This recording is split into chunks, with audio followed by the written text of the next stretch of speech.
लेकिन आज ऐसा लगता है जैसे संविधान की किताब तो है, पर इसे चलाने वालों का ईमान गुम हो गया है। आज हिंदुस्तान में हर वर्ग को किसी न किसी चुनौती का सामना करना पड़ रहा है, मगर अल्पसंख्यक खासतौर पर मुसलमानों पर जो कहर टूटा है वो किसी से छुपा नहीं है। ये लोग सिर्फ अपने मजहबी पहचान की वजह से निशाने पर हैं। संविधान का अनुच्छेद 15 कहता है कि किसी भी नागरिक के साथ धर्म, जाति या किसी और वजह से भेदभाव नहीं होना चाहिए, लेकिन हकीकत इसके उलट है। हालात इस कदर बिगड़ चुके हैं कि hate speech, mob lynching, bulldozer द्वारा घरों को गिराने की घटनाएं आम हो गई हैं, खास तौर पर उत्तर प्रदेश में, जहां ऐसा लगता है जैसे कानून के नाम पर जंगल राज चल रहा हो। संभल में जो हुआ वो सबके सामने है। पुलिस के संरक्षण में निर्दोष लोगों की हत्या की गई और सरकार ने चुप्पी साध ली। अल्पसंख्यकों पर हिंसा बढ़ती जा रही है, मगर सत्ता में बैठे लोग या तो आंखें मूंदे हुए हैं या फिर इन घटनाओं को बढ़ावा दे रहे हैं। हद तो तब हो जाती है जब न्यायपालिका की बात भी अनसुनी कर दी जाती है। सुप्रीम कोर्ट ने मॉब लिंचिंग पर 11 सूत्रीय निर्देश जारी किए थे। इसमें साफ कहा गया था कि राज्य सरकारें और पुलिस इस तरह की घटनाओं को रोकने और दोषियों पर सख्त कार्रवाई करने के लिए जिम्मेदार है, लेकिन आज भी इन निर्देशों पर अमल नहीं हो रहा है।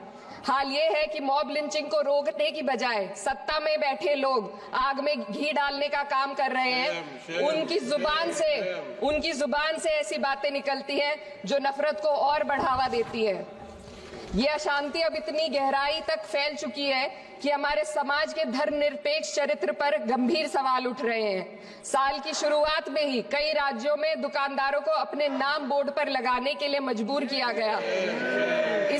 इसे सेहत और सुरक्षा के कानूनों का हिस्सा बताया गया, मगर असल मंशा कुछ और थी। ये कदम खास तौर पर मुसलमान दुकानदारों को निशाना बनाकर उठाया गया ताकि उनकी रोजी रोटी पर चोट की जाए।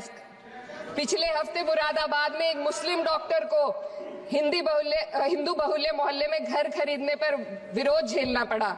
वजह बताई गई कि इससे मोहल्ले की सामाजिक शांति बिगड़ जाएगी। अब आप ही बताइए, क्या ये वजह सही है, जायज है? असल में ये छोटी बड़ी घटना इस बात का सबूत है कि सांप्रदायिकता को बढ़ावा देने वाले बयान और नीतियां हमारे समाज को अंदर से खोखला कर रही है। उत्तर प्रदेश में यति नरसिंहन ने बेहद घटिया बयान दिया, लेकिन सरकार इन बयानों पर कोई कार्रवाई नहीं कर रही। हेट स्पीच न केवल जनमानस के विचारों को प्रदूषित करती है, बल्कि इससे अब संवैधानिक पदों पर बैठे लोगों को भी प्रभावित कर दिया है। अभी हाल ही में माननीय उच्च न्यायालय इलाहाबाद के माननीय न्यायाधीश ने ऐसे बयान दिए जिसका संज्ञान खुद सुप्रीम कोर्ट को लेना पड़ा। संविधान के अनुच्छेद 29 और 30 ने अल्पसंख्यकों को उनके मजहबी और सांस्कृतिक हक दिए हैं ताकि वो अपनी पहचान को बचा सके और अपने संस्थान चला सके, लेकिन आज उन्हीं हकों पर हर तरफ से चोट की जा रही है।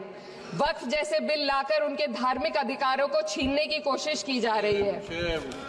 आज अल्पसंख्यक समुदाय को संविधान द्वारा दिए गए अपने बुनियादी अधिकार पाने के लिए लंबी लड़ाई लड़नी पड़ रही है। ऐसे कई मामले अदालत ने न्याय देकर संविधान की रक्षा की है, लेकिन अदालती प्रक्रिया में जो समय लगता है उसकी वजह से देश के सामाजिक ताने बाने को भारी नुकसान उठाना पड़ता है।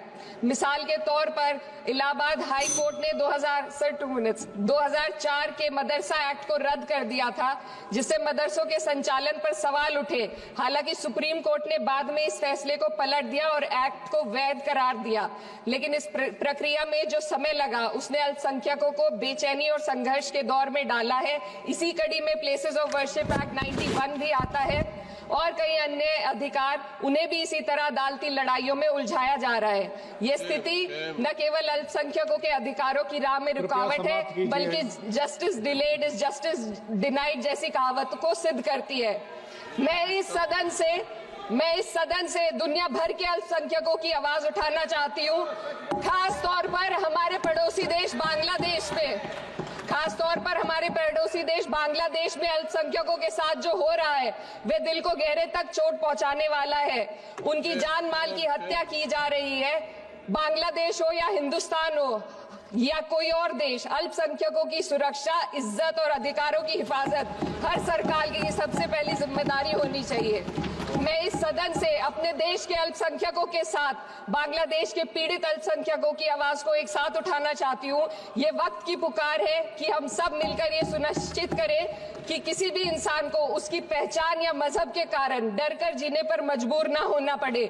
जहां हक छीने जाते हैं वहां अमन खो जाता है। ये बात हर सरकार को समझनी चाहिए। अगर हम सच में अपने संविधान का सम्मान करना चाहते हैं तो हमें नफरत और भेदभाव को खत्म करना होगा। हमें ये दिखाना होगा कि ये मुल्क हर वर्ग, हर जाति, हर धर्म और हर समुदाय का है, और जब तक ऐसा नहीं होगा तब तक संविधान की आत्मा सिसकती रहेगी। सर, अपनी बात को खत्म करते हुए मैं एक शेर अर्ज करना चाहती हूँ। ये दाग दाग उजाला, ये शब गजीदा शहर, वो इंतजार था जिसका, ये वो शहर तो नहीं। लेकिन अगर इस सदन में बैठे हम सभी सदस्य ये ठान ले कि हमें संविधान के मूल्यों को लागू करना है और उसे लागू करने का प्रयास करें, तो वह सुबह जरूर आएगी जिसके लिए लाखों भारतवासियों ने अपने जानों की कुर्बानी दी। श्री हनुमान बेनीवाल जी